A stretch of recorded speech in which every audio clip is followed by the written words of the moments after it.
So what we're doing is we're keeping 50% of the units tied to the local area median income. So they're income and rent restricted.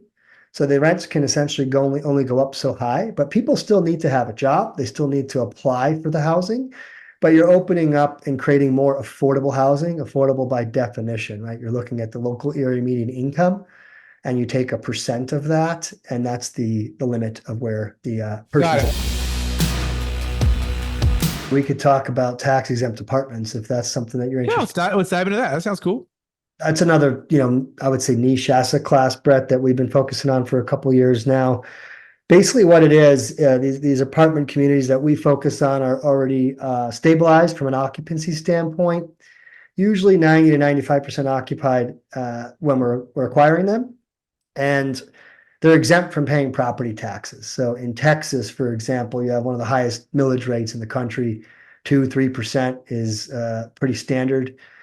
And so if you can avoid paying that expense, it can be very, very beneficial to the bottom line. So that's another strategy we've implemented. We're usually investing in relatively newer vintage in Texas. We invested in a property that was built in 2022. Really nice asset, and implemented the tax exempt strategy while in escrow. The seller didn't have it before, and earning positive cash flow. Is that like the low income, like housing credit type of thing, or is that something else? Something else. So what we're doing is we're keeping 50% of the units tied to the local area median income. So they're income and rent restricted. So the rents can essentially only go up so high, but people still need to have a job. They still need to apply for the housing, but you're opening up and creating more affordable housing, affordable by definition, right? You're looking at the local area median income and you take a percent of that, and that's the limit of where the person. Got it. What's the percent of that? And then two, how long do you have to be restricted for? The percent can range. It could be anywhere from 60 to 80% of the AMI. And then it adjusts annually, Brett. There's no time frame where it has to be restricted. You just have to keep 50% of the units restricted. Got it. And the moment you stop doing that, then you lose that 2 to 3% property tax exemption.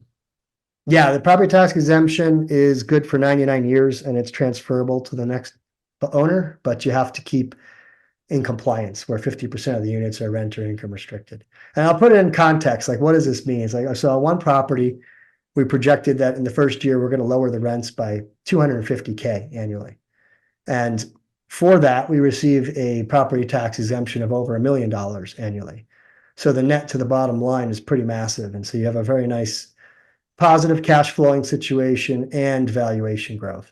And I bet you the tenants were happy, right? I mean, they get a rent decrease. Is that what you did? You said, "Hey, everybody, congratulations." Is that what you did? It's a rolling kind of process, Brett, when rents come up for renewal. And so, got it. And if vacant units are at the property, you lower the rents and what those are you're asking for. Man, if you can get 750,000 over a 12 or 18-month period in NOI straight to the bottom line, yeah, that's powerful. I see that. I see that. So that's compounding interest right there, almost immediate, without any like capex, huge influx of cash to make that happen. Awesome.